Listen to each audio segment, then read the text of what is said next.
আজকের এই ভিডিওটা অতি গুরুত্বপূর্ণ। দেখা মাত্র প্রত্যেকটা বাংলাদেশী নাগরিক এটা ভিডিওটা শেয়ার করে দিবেন, কারণ আমি যে তথ্যগুলো দিচ্ছি। দর্শক দেখুন, কসবা সীমান্তে বাংলাদেশিকে গুলি করে হত্যা।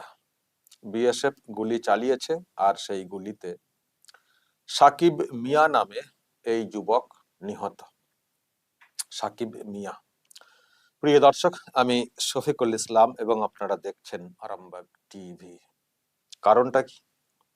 হঠাৎ কেন গুলি চালাতে গেল বিএসএফ? কারণটা হচ্ছে যে এই সাকিব মিয়া, ও নাকি মধ্যরাতে, গত মধ্যরাতে ভারত থেকে চোরাই বাইক বাংলাদেশে নিয়ে যাচ্ছিল। চোরাই বাইক। তো সেই সময়ে বিএসএফ গুলি চালিয়ে দিয়েছে। তো সেই গুলিতেই মারা গেছে সাকিব মিয়া। এই হচ্ছে ব্যাপার। আমি দেখছি বাংলাদেশে একটা রিয়াকশন হচ্ছে, কেন বিএসএফ গুলি চালাবে, কেন বিএসএফ গুলি চালাবে, এর বিচার চাই। কি বিচার চাইছেন? মধ্যরাতে বাইক চুরি করে নিয়ে যাচ্ছে, সেখানে গুলি চালিয়ে দিয়েছে, তো কি বিচার চাইবেন? আর কেন গুলি চালাচ্ছে বিএসএফ, সেটাও তো বুঝতে হবে। বিএসএফ কিন্তু আগে সহজে গুলি চালাতো না, ইদানিং কালে বিএসএফ গুলি চালাচ্ছে। কেন চালাচ্ছে সেটা তো বুঝতে হবে। খুব রিসেন্টলি একটা যে ঘটানো হয়েছে, যারা বাংলাদেশ থেকে এইসব কথা বলছেন, আমি তাদের জন্য কথাটা বলছি। খুব রিসেন্টলি একটা ঘটনা, এই যে একটা ভিডিও, খুব তো মজা করে এই ভিডিও ছাড়ছিলেন আপনারা সোশ্যাল মিডিয়াতে। ওহ, আমাদের বিজেপির পায়ে পায়ে পড়ে গেছে বিএসএফ, পায়ে ধরে বাঁচার চেষ্টা বিএসএফ এর। খুব তো মজা করে সব ভিডিও ছাড়ছিলেন সোশ্যাল মিডিয়াতে, নানান সব মন্তব্য করে। আমি তো সেদিনই বলেছিলাম যে বিএসএফ কেন এই যে মানে অস্ত্র কেড়ে নেওয়ার একটা চেষ্টা, দেখবেন দর্শক, অস্ত্র কেড়ে নেওয়া হচ্ছিল। এই যে খুব তো দিচ্ছিলেন, বিএসএফ কে যা করেছি না, পায়ে হাতে ধরে একেবারে বাঁচার চেষ্টা। তো এইরকম হলে কাহা তাক সহ্য করা যায়? বিএসএফ, বর্ডার সিকিউরিটি ফোর্স, অনেক সময় যে নিয়ন্ত্রণ যে রেখা রয়েছে, সীমারেখা, অনেক জায়গায় তো মানে বেড়া নেই এবং ঠিক এও নেই, এবং জমি জায়গা আছে না ওই ওই ওই এলাকাতে। তো অনেক সময় হতে পারে টহল দিতে গিয়ে এদিক ওদিক, তো তাকে টেনে নিয়ে চলে যাওয়া তার কাছ থেকে অস্ত্র কেড়ে নেওয়ার চেষ্টা, এটা কি সবসময় সহ্য করা যায়? সবসময় এটা সহ্য করা যায়? এর আগে আমার একটা খুব মনে আছে, আমি সেই ভিডিওটা এখানে দেখাতে পারছি না, নিশ্চয়ই দর্শক আপনাদের হয়তো মনে থাকবে, যে ওই আর কি চোরা কারবারির পেছনে ধাওয়া করতে করতে বিএসএফ ছুটেছিল। তো ছুটতে ছুটতে তখন কিন্তু গুলি চালায়নি বিএসএফ, মানে ধরার চেষ্টা করছিল বা তাড়া করছিল। তাড়া করতে করতে এখন সীমা ক্রস করে বাংলাদেশের ভিতরে হয়তো ঢুকে পড়েছিলেন তাড়া করতে করতে। তো ব্যাস, তাকে ধরে ফেলা হয়েছিল। তাকে ধরে সে কি কাণ্ড নিশ্চয়ই আপনারা দেখেছেন, হয়তো আপনাদের মনে পড়ছে, আমি সেই ভিডিও এখন দেখাতে পারছি না। বিএসএফ এর অন্যরা খবর পেয়ে তারা যখন ওখানে পৌঁছান, তারপর তাকে সেখান থেকে উদ্ধার করে আনা হয়, তার অস্ত্র কেড়ে নিয়ে কি অবস্থা করা হয়েছিল। আমি সেদিনই বলেছিলাম যে কেন কেন এত ধাওয়া করার দরকার আছে? যখন চোরা কারবারি বা পাচারকারী দেখতে পাওয়া যাচ্ছে, বা অবৈধভাবে এদিক ওদিক কেউ করার চেষ্টা করছে, ডিরেক্টলি গুলি চালিয়ে দিক না। কেন জীবনের ঝুঁকি নিয়ে বাংলাদেশ সীমান্তে ঢুকে ঢুকে পড়তে হবে? বিএসএফ এর হাতে তো আগ্নেয় অস্ত্র থাকে, গুলি চালিয়ে দিক না। কিসের এত ঝুঁকি যে দাঁড়াতে বলবো বা পেছনে তাড়া করব, একটু কন্ট্রোল করব? কেন এত ঝুঁকি? ওদের দিকে কেউ যায়? দর্শক, একটা কথা আমি বাংলাদেশের জন্য কথাটা বলছি। আচ্ছা, আজ পর্যন্ত আপনারা এইরকম কোন ফুটেজ দেখাতে পারবেন যে আপনাদের যারা বর্ডার সিকিউরিটি ফোর্সে থাকেন, তাদেরকে আমাদের মানে ভারতীয় কেউ বা কোনো অংশের মানুষ ধরে নিয়ে এইরকম হেনস্থা মানে করেছেন? একটা ফুটেজ দেখাতে পারবেন? একটা ফুটেজ? যে বর্ডার সিকিউরিটি ফোর্সের কাউকে ওখান থেকে ধরে এনে ভারতের সীমানার মধ্যে তাকে হেনস্থা করা হচ্ছে, সাধারণ মানুষ হেনস্থা মানে করছেন, অস্ত্র কেড়ে নিচ্ছেন, একটা ফুটেজ দেখাতে পারবেন?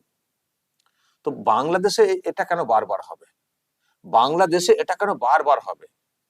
এত চোরা কারবারের সঙ্গে সব যুক্ত, মানে আপনাদের লোকেরাই তো বলে থাকেন এই কারবারে যুক্ত ছিল, এই এতে যুক্ত ছিল। এই যে যে ঘটনা আমি বলছি, এই যে সাকিবকে যেটা করা হয়েছে, আমি বাংলাদেশের মিডিয়াও দেখছিলাম, এটা আমার একার কথা না, আমি বাংলাদেশের মিডিয়াও দেখছিলাম, বাংলাদেশের মিডিয়াও ওটাই লিখছে, মোটর বাইক চুরি করে ওইদিকে নিয়ে যাওয়া হচ্ছিল, মানে চোরাই মোটর বাইক চোরাই করে ওইদিকে নিয়ে যাওয়া হচ্ছিল। তো সেইটা মানে ওখানকার মিডিয়াও পরিষ্কার লিখেছে, কিন্তু একেবারে সাধারণ কেউ না। আর মধ্যরাতে কি করতে ওখানে যাবে? মধ্যরাতে সীমান্তে ধান কাটতে, মধ্যরাতে ধান কাটতে? দিনের বেলা হলে তো নয় বলা হতো যে আমাদের জমি আছে ধান কাটতে, মধ্যরাতে কি করতে যাবে রাত 12টার সময়? পরিষ্কার চোরাই কারবারে যুক্ত, চোরা চালানে যুক্ত, এইসবের সব ব্যাপারে ওখানকার মিডিয়া পরিষ্কার বলছে। তো কি আর ঝুঁকি নেবে বিএসএফ গুলি না চালিয়ে? কি ঝুঁকি নেবে? বারবার ওখানে হেনস্থা করা হবে, ধরে ফেলা হবে, তাড়া করতে গিয়ে একটু সীমা ক্রস করে গেলে বা টেনে নিয়ে চলে যাওয়া হবে। তো বিএসএফ কি আঙুল চুষবে? বসে বসে আঙুল চুষবে? দিয়েছে গুলি চালিয়ে। কোনো মানুষের মৃত্যু, সেটা একটা ব্যথা দেয়, নিশ্চয়ই ওর পরিবার খুব কষ্ট পাচ্ছে, এটা বলার কোনো অপেক্ষা রাখে না। সেই কষ্টের ভিডিও হয়তো সামনে এসছে, দেশবাসী হয়তো কষ্ট পাচ্ছেন, আবার বলছেন বিএসএফ গুলি চালিয়েছে, আরো কষ্ট।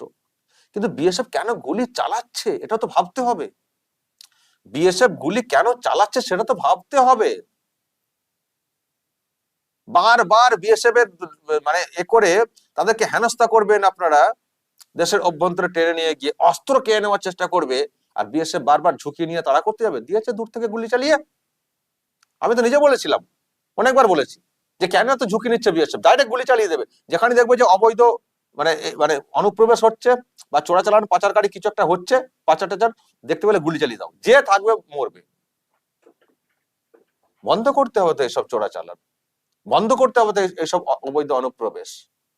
আর সেই সঙ্গে ভদ্রতা দেখাতে হবে তো, মানে ভদ্রতা দেখানোর দায় কি শুধু ভারতীয়দের? আর তোমরা, অদ্ভুত লাগে, বিএসএফ এর সঙ্গে বিএসএফ এর কিছু হতে পারে, যদি মনে হয় যে ইদিক উদিক হয়েছে তারা নিজেরা ঠিক করে নেবে। বিজিবি মানে আমি যে বিএসএফ এর সঙ্গে বিজিবি, ওদের বিজিবি বিজেপি না, কিন্তু আবার গুলিয়ে ফেলবেন না। তো আমি বলছি যে এই যে ঘটনাগুলো ঘটছে, এগুলো কি আর ঘটছে? এগুলো তো মানে বিজেপি মানে বর্ডার সিকিউরিটি ফোর্স যেটা, ওদের গার্ড যেটা, তারা কিন্তু এটা, তাদের সঙ্গে কিন্তু এটা হয়নি,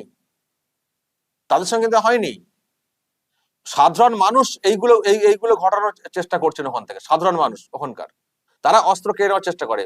বরং যখন আবার গার্ড এসে যায়, ওদের বর্ডার সিকিউরিটি গার্ড যেটা, তারা আবার সেটাকে মানে কন্ট্রোল করে ফিরিয়ে দেওয়ার চেষ্টা করে। সুতরাং দেশের মানুষ ওই রকম, ওদের যে বর্ডার সিকিউরিটি গার্ড সবাই ওরকম তা কিন্তু না, সেটা বলবো না। যদিও একজনের বক্তব্য আমাদের খুব খারাপ লেগেছিল, ওনাদের একজন কমান্ডার বা কেউ একজন হবেন। কিন্তু এখানে কি হচ্ছে, এখানে তো বর্ডার সিকিউরিটি গার্ড যেটা ওদের, তারা না সাধারণ পাবলিক ধরে ফেলছে, ধরে নিয়ে গিয়ে হেনস্থা করছে। এটা কাহা তাক চলতে পারে? তো এইরকম বারবার ঘটছে, সাধারণ মানুষ হোক বা যদি বর্ডার সিকিউরিটি গার্ডের করে থাকেন, তো যদি এইরকম হয় তাহলে কোনো ঝুঁকি তো আর বিএসএফ নেবে না, বিএসএফ ডাইরেক্ট গুলি চালিয়ে দেবে। তাই করছে, এবং সেই গুলিতেই নিহত হয়ে গেছে সাকিব। কিছু করার নেই, এর বাইরে কোনো রাস্তা নেই। আর ওইসব নেতারা কোথায়, যারা বলেছিলেন যার একটা ঘটনা ঘটলে আমরা সব কাঁটা তার ভেঙে ঢুকে পড়বো ভারতে? কোথায় তারা?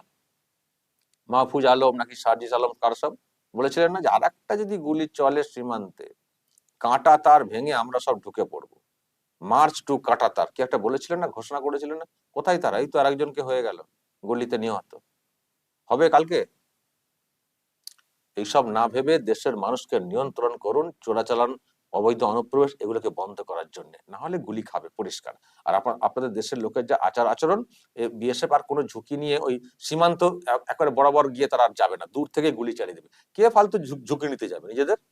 অস্ত্র কেড়ে নেওয়ার চেষ্টা হবে, আর অস্ত্রগুলো কি ওই দেখার জন্য দেওয়া আছে নাকি? কোনো আর ঝুঁকি নেবে না। যখন এরকম দেখবে দূর থেকেই গুলি চালিয়ে দিবে, যাও যেখানে পারে চলে যাও। দর্শক বলবেন যদি আপনাদের এই নিয়ে আরো কিছু বলার থাকে, অবশ্যই বলবেন, কমেন্ট বক্সে নজর রাখবেন আরামবাগ টিভিতে।